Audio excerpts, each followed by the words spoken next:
Hello everyone, स्वागत है आपका हमारे यूट्यूब के चैनल पे। आज हम एक बहुत अच्छे और बहुत इंटरेस्टिंग टॉपिक के बारे में बात करने वाले हैं, जिसका नाम है सौर मंडल।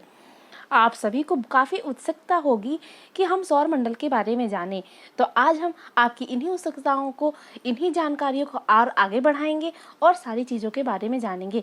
तो चलिए स्टार्ट करते हैं। सबसे पहले जानते हैं सौर मंडल होता क्या है, इनमें कौन कौन सी चीज़ें आती हैं। तो जानेंगे हम सौर मंडल क्या है। सूर्य एवं उसके चारों ओर भ्रमण करने वाले 8 ग्रह, 65 उपग्रह, धूमकेतु, उल्काएं तथा क्षुद्र ग्रह संयुक्त रूप से क्या कहलाते हैं? सौर मंडल कहलाते हैं। तो सौर मंडल क्या कहलाएगा बच्चों? कि सौर मंडल एवं उसके चारों ओर भ्रमण करने वाले 8 ग्रह, 65 उपग्रह, धूमकेतु, उल्काएं तथा क्षुद्र ग्रह संयुक्त रूप से क्या कहलाता है? सौर मंडल कहलाता है। ठीक है। तो जो सूर्य होता है, सूर्य कहाँ बीच में होता है, तो सूर्य जो होता है वो सौर मंडल का जन्मदाता होता है। ये एक तारा होता है। तो इतनी चीज़ें आपको समझ में आई। अगर आपसे कोई पूछे कि सौर मंडल की परिभाषा क्या होती है, तो आप बताएंगे कि सूर्य एवं उसके चारों ओर भ्रमण करने वाले 8 ग्रह, 65 उपग्रह, धूमकेतु, उल्काएं, क्षुद्र ग्रह संयुक्त रूप से क्या कहलाते हैं? सौर मंडल कहलाते हैं। बहुत बढ़िया, सारी चीज़ें क्लियर हुई कि सौर मंडल किसको कहते हैं। आगे बढ़ते हैं और देखते हैं। हमारा सौर मंडल बहुत बड़ा है। हमारा जो सौर मंडल है वो काफ़ी बड़ा है, जिसमें एक सूर्य एक ही होता है, 8 ग्रह, 5 बौने ग्रह, 181 चंद्रमा और 555 300 उल्काएं पिंड होते हैं, करीब 3000 धूमकेतु होते हैं। ठीक है। इन सभी चीज़ें सूर्य की ग्रेविटी के कारण बनी होती हैं। अब आपसे कोई पूछ ले कि जो ग्रह होते हैं वह किस प्रकार से भ्रमण करते हैं, तो वह सूर्य की ग्रेविटी यानी गुरुत्वाकर्षण बल के कारण एक दूसरे से बंधे होते हैं, तभी वह सूर्य के चारों ओर परिक्रमा कर पाते हैं। आमतौर पर ग्रह ही सूर्य की परिक्रमा करते हैं। आमतौर पर हम अगर देख रहे होंगे, जानते होंगे, तो ग्रह ही जो होते हैं वह सूर्य की परिक्रमा करते हैं। ठीक है, समझ में आया? तो अभी मैंने आपको बताया कि सौर मंडल की परिभाषा क्या होती है। तो सौर मंडल में कौन कौन आता है? सूर्य आता है, ग्रह आता है, बौने ग्रह आते हैं, चंद्रमा आता है, उल्का पिंड आती है और धूमकेतु आते हैं। इन सभी चीज़ों को संयुक्त रूप से हम सौर मंडल कहते हैं। और सौर मंडल किन चीज़ों से एक दूसरे से बंधे हुए हैं? तो वह गुरुत्वाकर्षण बल के कारण एक दूसरे से बंधे हुए हैं, जिसके कारण वह परिक्रमा कर पाते हैं। क्लियर हुई इतनी चीज़ें? आगे बढ़े। बहुत बढ़िया। अब आप देख पा रहे होंगे कि सेंटर में जो दिख रहा है वह सूर्य है, उसके आसपास जो परिक्रमा कर रहे हैं वह ग्रह कहलाएंगे। तो हमने अभी आपको परिभाषा बताई कि सूर्य और ग्रह, धूमकेतु, उपग्रह, उल्कापिंड, ये सारे संयुक्त रूप से क्या कहलाते हैं? सौर मंडल कहलाते हैं। जो ग्रह होते हैं वह अपनी कक्षाओं में निरंतर सूर्य की परिक्रमा करते रहते हैं। आपको स्पष्ट तरीके से इसमें समझ में आ रहा होगा कि सूर्य की परिक्रमा ग्रह किस प्रकार से करते हैं। सारे अपने अलग अलग कक्षाओं में परिक्रमा करते हैं। कोई भी किसी की कक्षा में नहीं जाता, सबकी पर्टिकुलर अपनी अपनी कक्षा होती है, वह उसी कक्षा में सूर्य की परिक्रमा करते हैं। अभी मैंने कुछ देर पहले बताया कि जो ग्रह होते हैं, मेनली ग्रह ही सूर्य की परिक्रमा करते हैं। तो आप देख पा रहे होंगे कि ये जो ग्रह दिख रहे हैं आपको परिक्रमा करते हुए दिख रहे होंगे। चलिए आगे बढ़े। समझ में आए इतनी चीज़ें? आगे बढ़ते हैं। अब सूर्य के बारे में समझते हैं। सूर्य क्या है? सूर्य हमारे सौर मंडल का आधार है। ठीक है, मैंने अभी आपको बताया कि अभी आपने देखा कि जो सूर्य है वह सेंटर में है, यानी सौर मंडल का आधार क्या है? वह सूर्य है। इसे हम सौर मंडल का भगवान भी कह सकते हैं। तो इसे हम क्या कह सकते हैं? सौर मंडल का भगवान कह सकते हैं ना? बिल्कुल कह सकते हैं, क्योंकि यही तो आधार है। ये ही सोलर सिस्टम में टिका हुआ है। इसी की वजह से पूरा जो सोलर सिस्टम हमारा सौर मंडल है इस सूर्य के कारण ही टिका हुआ है। ये एकमात्र तारा है। तो सूर्य, आपसे अगर कोई क्वेश्चन पूछे कि सूर्य क्या है, तारा है कि ग्रह है, तो आप बताएंगे सूर्य एक तारा है, जिसकी ऊर्जा से हम जीवित हैं। सूर्य के प्रकाश से ही हमारी पृथ्वी पर ऊर्जा मिलती है। पूरे सौर मंडल का 99.8% द्रव्यमान इसी से में समाया हुआ है। यानी पूरे सौर मंडल में जो द्रव्यमान है वो 99.8% जो द्रव्यमान है वह सूर्य का ही है। क्लियर हुआ कि सूर्य कितना इम्पोर्टेंट है सौर मंडल के लिए। सूर्य ना हो तो सौर मंडल का होना संभव ही नहीं होगा। तो सूर्य हमारे सौरमंडल का आधार है, इसे हम सौर मंडल का भगवान भी कह सकते हैं। इसी वजह से सोलर सिस्टम टिका हुआ है। ये एकमात्र तारा है जिसकी ऊर्जा से हम जीवित रह पाते हैं। तो सारी चीज़ें क्लियर हुई, आगे बढ़ें। अब आप देख पा रहे होंगे ये सूर्य है, सेंटर पे है और सारे ग्रह इसकी परिक्रमा कर रहे हैं। तो जो आधार है सौरमंडल का वो कौन हुआ? सूर्य हुआ। अब 8 ग्रहों की बात करते हैं। सौरमंडल में 8 ग्रह होते हैं। कौन कौन से? बुध, शुक्र, पृथ्वी, मंगल, बृहस्पति, शनि, अरुण, नेपट्टून और 5 बौने ग्रह भी होते हैं। ठीक है, तो 8 ग्रह कौन कौन से हुए? बुध को मरकरी बोलते हैं, शुक्र को वेनस बोलते हैं, पृथ्वी को अर्थ बोलते हैं, मंगल को मार्स, बृहस्पति को जुपिटर, शनि को सैटर्न, अरुण को यूरेनस और नेपट्टून को नेपट्टून ही बोलते हैं। 5 बौने ग्रह की मैं बात करूं तो प्लूटो जो कि अब पहले यह 9 ग्रह हुआ करते थे, जिसमें से जो प्लूटो है अब उसको बौने ग्रह में स्थान दे दिया गया है। ठीक है, ये क्लियर हुआ आपको। अब आपको ये 8 ग्रह दिख रहे होंगे। मरकरी यानी बुध, Venus, Earth, Mars, Jupiter, Saturn, Uranus, Neptune. तो आपको दिख रहा है जो शनि होता है यानी सैटर्न होता है उसके आसपास एक वलयाकार आकृति पाई जाती है। नीला ग्रह आपको कौन दिख रहा है? अर्थ दिख रहा है, जिसमें जीवन संभव है वो हमारी पृथ्वी है। लाल ग्रह अगर बोलेंगे तो हम मार्स को बोलेंगे।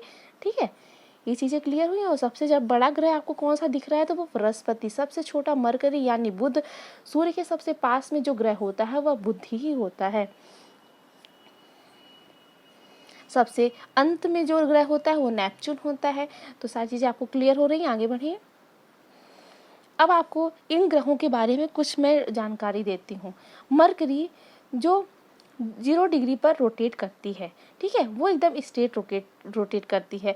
वीनस भी स्ट्रेट रोटेट करती है, घूमती है यानी। लेकिन जो अर्थ होती है वह अपनी अक्ष से यानी एक्सिस से 23.5 डिग्री झुकी होती है, जिसके कारण वो हल्का तिरछा रोटेट होती है। इसी प्रकार अर्थ की एकदम जैसा मार्स होता है, मार्स भी सेम रोटेशन करता है पृथ्वी की तरह, आपको दिख पा रहा होगा। फिर आते हैं जुपिटर की बात। जुपिटर अपने ही अक्ष में सर्किल यानी राउंड रोटेट करता है। स्टैन यानी शनि वह भी हल्का झुका हुआ है, कितना? 26.7 डिग्री झुका हुआ है। यूरेनस वह अपने अक्ष से काफ़ी ज़्यादा झुका हुआ है, 97.8 डिग्री झुका हुआ है। और नेपच्यून हल्का सा 28.3 डिग्री झुका है। तो आप सबकी रोटेशन की गति देख पा रहे होंगे कि किस प्रकार से यह ग्रह अपने अक्ष के झुकाव पर रोटेट होते हैं यानी घूमते हैं, परिक्रमा करते हैं। ठीक है, आगे बढ़े। अब चंद्रमा कितने हैं? 181 चंद्रमा, 5300 उल्का पिंड और 31,000 धूमकेतु हैं। ठीक है, धूमकेतु वस्तुतः क्या होता है? उल्का पिंड यानी हमारे ब्रह्मांड में, हमारे आकाश गंगा में कुछ अपशिष्ट जैसी चीज़ें भी होती हैं, जैसे ग्रह हो गए, चंद्रमा हो गए, इन्हीं जैसे कुछ अपशिष्ट भी होते हैं। वह तेज गति करते हुए किसी भी ग्रह के इधर से उधर अपना रास्ता तय करते हैं। इन्हीं गति को तय करते हुए उनमें घर्षण उत्पन्न होता है और वह उनमें आग लग जाती है। ठीक है, अब आपको चंद्रमा की स्थिति बताते हैं। चंद्रमा क्या होता है? यह पृथ्वी का प्रकृति उपग्रह है जो पृथ्वी के चारों ओर परिक्रमा करता है। पृथ्वी किसकी परिक्रमा करती है? पृथ्वी सूर्य की परिक्रमा करती है और चंद्रमा पृथ्वी का परिक्रमा करता है। ठीक है बच्चों, समझ में आ रहा है? जिस प्रकार से पृथ्वी सूर्य की परिक्रमा करती है उसी प्रकार से चंद्रमा पृथ्वी का परिक्रमा करता है। चंद्रमा पृथ्वी का एकमात्र उपग्रह है। अब कक्षाओं की बात करते हैं। कक्षाएं क्या होती है? जैसे मैंने अभी आपको बताया, कक्षाएं जिसमें ग्रह जो होते हैं वो अपने ही रास्ते पे सूर्य की परिक्रमा करते हैं, उन रास्ते को हम कक्षाएं बोलेंगे। ग्रहों की कक्षाएं दीर्घवृत्तक होती हैं।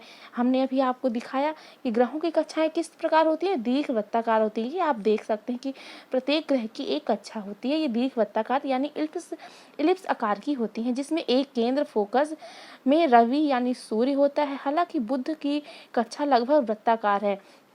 बुध की हम कक्षा अगर देखें तो वह काफ़ी सर्कुलर है, वो इलिप्स फॉर्म में नहीं है, यानी वो इलिप्स आकार की नहीं है। बुध की कक्षा एकदम सर्किल यानी गोल है। सभी ग्रहों की कक्षाएं लगभग एक प्रतल में हैं, जिसकी क्रांति वृत्त कहते हैं। जिसे क्या कहते हैं? क्रांति वृत्त कहते हैं। यह क्रांति वृत्त पृथ्वी की कक्षा के प्रतल के द्वारा परिभाषित है। दूसरे शब्दों में क्रांति वृत्त का प्रतल और पृथ्वी की परिक्रमा का प्रतल एक ही होता है। यह क्रांति वृत्त सूर्य यानी रवि यानी सूर्य की भूमध्य रेखा के प्रतल से 8 डिग्री ऊपर है। तो बच्चों समझ में आया? यूरेनस, शुक्र, यूरेनस और प्लूटो को छोड़कर सभी ग्रह इसी दिशा में घूर्णन करते हैं, लेकिन शुक्र, यूरेनस और प्लूटो विपरीत दिशा में घूर्णन करते हैं। यानी सभी ग्रहों के विपरीत कौन कौन से ग्रह घूर्णन करते हैं? शुक्र, यूरेनस और प्लूटो। ठीक है बच्चों, समझ में आ रहा है? अगर सारे ग्रह क्लॉकवाइज घूम रहे होंगे तो शुक्र, यूरेनस और प्लूटो एंटी क्लॉकवाइज घूमेंगे। ठीक है, समझ में आया? ये कक्षाएं आपको दिख रही होंगी। सभी ग्रह अपनी अपनी कक्षाओं में ही रोटेशन करते हैं। अब थोड़ा सा पृथ्वी के बारे में जानते हैं। पृथ्वी सौर मंडल का एकमात्र ग्रह जिस पर जीवन संभव है वह कौन सा है? तो वह पृथ्वी है। पृथ्वी हमारे सौर मंडल का तीसरा ग्रह है। क्रम के आधार पर देखें तो यह तीसरा ग्रह है और आकार में देखें तो यह 5वां स्थान रखता है। यह शुक्र और मंगल ग्रह के बीच में उपस्थित होता है। यह अपने अक्ष पर पश्चिम से पूर्व की ओर भ्रमण करता है। तो पृथ्वी अपने अक्ष पर कैसे घूर्णन करती है, कैसे घूमती है? पश्चिम से पूर्व की ओर घूमती है। यह अपने अक्ष पर 23.5 डिग्री झुकी होती है। इसका एक परिक्रमण लगभग 365 दिन का होता है। इसकी सूर्य से औसत दूरी कितनी है?